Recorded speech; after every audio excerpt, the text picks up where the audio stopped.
Guys, কিভাবে ভর্তা বানাইতে হয় দেখুন। আলু ভর্তা, শীতকালীন নতুন আলু আসছে। আলু সিদ্ধ দিয়েছি, এরপরে পেঁয়াজ মরিচ ভেজেছি, আবার কিছু কাঁচামরিচ পেঁয়াজ ছিল, সেটা এখন মাখাচ্ছি। এভাবে করে আলুগুলা ভাঙতে হয়। আঠালো আলুগুলা খেতে খুবই মজা। আর আমি বিক্রেতাকে বলেছিলাম আঠালো আলু দেওয়ার জন্য। তো আজকের মেনু আলু ভর্তা, তারপর আরো অনেক কিছু আছে, দেখতে থাকুন। আমার ভর্তাটা কেমন হবে, টেস্ট কেমন হবে। ছোটবেলা থেকে আলু ভর্তা বানানোর এক্সপার্ট, কেউ বলুক না বলুক, কারণ আমি নিজে খেয়ে মজা পাই, অনেকেই প্রশংসা করে। তো গরমের কারণে মাখাতে কষ্ট হচ্ছে। আলু ভর্তা ঘি দিয়ে খেতে ভালো লাগে, তারপরে হচ্ছে সরিষার তেল দিয়ে ভালো লাগে, আবার অনেক আলু ভর্তা ভেজে খায়। সবগুলোই ভালো। তো কার কাছে কোনটা ভালো লাগে কমেন্টে জানান।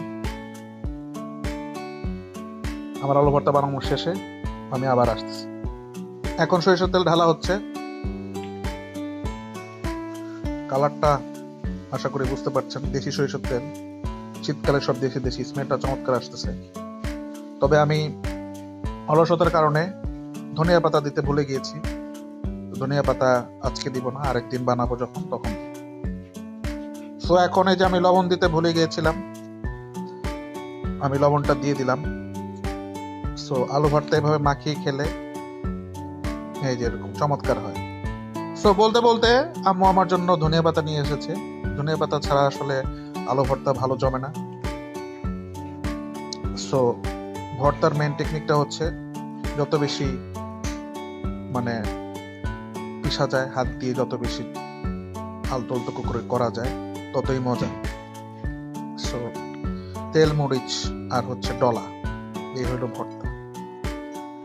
আমি শুকনো মরিচ দিয়ে ভর্তা করতেছি না, শীতকালে এই মরিচ দিয়ে ভর্তা মজা। সো এভাবে করেই আশা করি আলু ভর্তা বানালে সবাই খুশি হবে। খেতে ভালো মজা হয়েছে। সো এইভাবে আলু ভর্তা রেসিপি বানাতে হয়। রেসিপি বলতে কিছু নেই, আসলে আলু ভর্তা এইভাবেই করতে হয়। তো আশা করি বোঝা গেছে। কালারটা কিরকম এসেছে, চমৎকার। সো ভালো থাকবেন। আল্লাহ হাফেজ। আসসালামু আলাইকুম। সো গাইজ, আসসালামু আলাইকুম।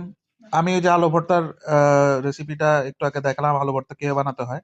আর এই মুরগির ঝাল মাংস বা কষা মাংস যেটাকে বলে, এটা আমি আজকে নিজে